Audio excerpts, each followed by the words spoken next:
It was a sunny morning in Ouagadougou in May 2025 when President Ibrahim Traoré's phone rang with an international call that would change everything. On the other end of the line, CNN international executive producer Rebecca Santos spoke with almost palpable enthusiasm. President Traoré, we have a special proposal. Former First Lady Melania Trump has agreed to participate in a live debate on international politics, and she specifically requested your presence. Ibrahim paused, holding the phone to his ear as he stared out the window of his office in the presidential palace. At 36, the young Burkina leader had gained international recognition in recent months for his strong and eloquent positions, but this request was completely unexpected. What kind of debate, exactly? He asked, his voice maintaining its usual diplomatic tone. Rebecca quickly explained, it's a special program called Global Perspectives, where world leaders discuss international issues live. Melania has expressed particular interest in discussing African development and immigration policies. Ibrahim felt a mixture of curiosity and caution. Melania Trump, the wife of the current American president, rarely participated in public political debates, preferring to stay out of the controversial spotlight. Why now? Why him? When would this broadcast be? Tomorrow at 7 p.m. Brasilia time. It will be broadcast globally on CNN, BBC, and other partner networks. We estimate an audience of 200 million people. Ibrahim took a deep breath, feeling the weight of the decision. Accepting meant entering unfamiliar territory, facing someone who, despite not being an elected official, wielded considerable influence and was well versed in the ins and outs of American media. After accepting the invitation, Ibrahim immediately summoned his closest staff for an emergency meeting. In the conference room of the presidential palace, his top aides gathered with mixed expressions of excitement and concern. Dr. Alassane Ouedraogo, the foreign minister, was the first to speak. President, this is a unique opportunity, but it is also a minefield. Melania Trump may seem discreet, but she is extremely intelligent and strategic. Fatima Ouedraogo, the economy minister, agreed. She has access to privileged information about American policies that have not yet been made public. We need to be prepared for whatever direction the conversation takes. Ibrahim nodded, pacing the room as he processed the implications. What do we know about her positions on Africa? Yakuba Ouedraogo, the communications advisor, opened his laptop. She has been relatively silent on African issues during her husband's presidency. A few public statements have focused on educational programs for children, avoiding controversial political topics. Moussa Kabor, the chief of staff, raised the concern. Mr. President, we should consider that this could be a strategy to test your reactions to future American policies toward Africa. The debate could be more revealing than it seems.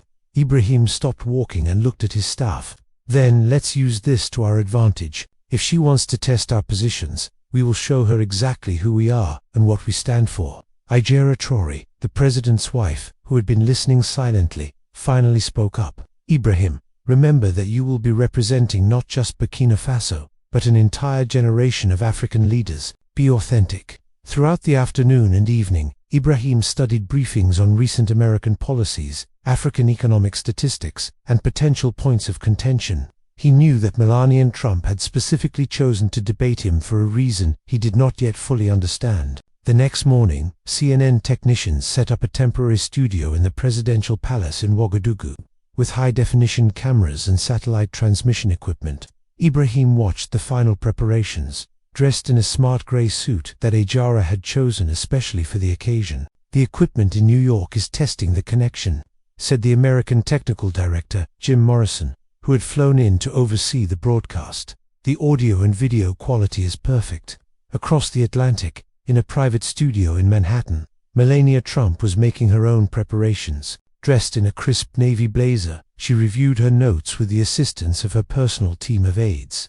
Remember, Melania, said her senior advisor, Sophie Chen, this young president has been extremely articulate and well-informed.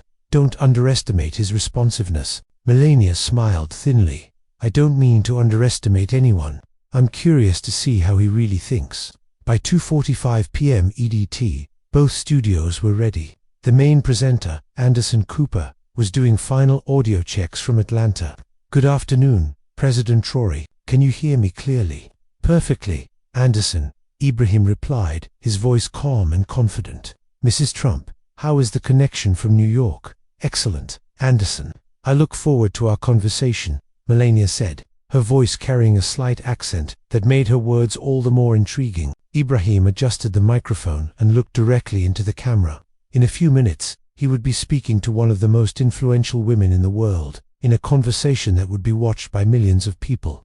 Ajara watched from a corner of the studio, proud but worried. She knew her husband and knew he had something important to say, but she couldn't predict exactly what it would be. It was a bright May morning in Ouagadougou, 2025. President Ibrahim Traoré's phone buzzed with an international call that promised to reshape his world. On the other end, Rebecca Santos, CNN International's executive producer, exuded palpable excitement.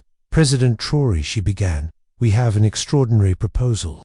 Former First Lady Melania Trump has agreed to a live international political debate, and she specifically requested your presence." Ibrahim paused, the phone pressed to his ear, his gaze fixed on the view from his presidential palace office window at 36th. The youthful Burkina leader had recently commanded global attention for his sharp intellect and eloquent discourse. This request, however, was entirely unexpected. "What exactly would this debate entail?" he inquired, his voice maintaining its characteristic diplomatic composure. Rebecca swiftly clarified, "It's a special segment titled Global Perspectives, where world leaders engage in live discussions on pressing international issues. Melania has expressed a particular interest in exploring African development and immigration policies." A blend of curiosity and caution stirred within Ibrahim. Melania Trump, the spouse of the sitting American president, was known for her reticence in public political debates, preferring to remain outside the glare of controversy. Why now, and why him? "When is this broadcast scheduled?" "Tomorrow, 7 p.m., Brasilia time. It will be aired globally across CNN, BBC, and our partner networks, with an estimated audience of 200 million viewers." Ibrahim took a deep breath, the gravity of the decision settling upon him. Accepting meant venturing into uncharted territory, confronting a figure who, despite holding no elected office, wielded significant influence and possessed a keen understanding of the American media landscape. Having accepted the invitation, Ibrahim immediately convened an urgent meeting with his inner circle. In the presidential palace's conference room, his top aides assembled, their expressions a mix of anticipation and apprehension. Dr. Alassane Ouedraogo, the foreign minister, was the first to speak. "Mr. President, this presents an unparalleled opportunity, yet it's also a minefield. Melania Trump might project discretion, but she is exceptionally astute and strategic." Fatima Ouedraogo, the economy minister, concurred. "She possesses privileged insights into American policies that have yet to be disclosed publicly.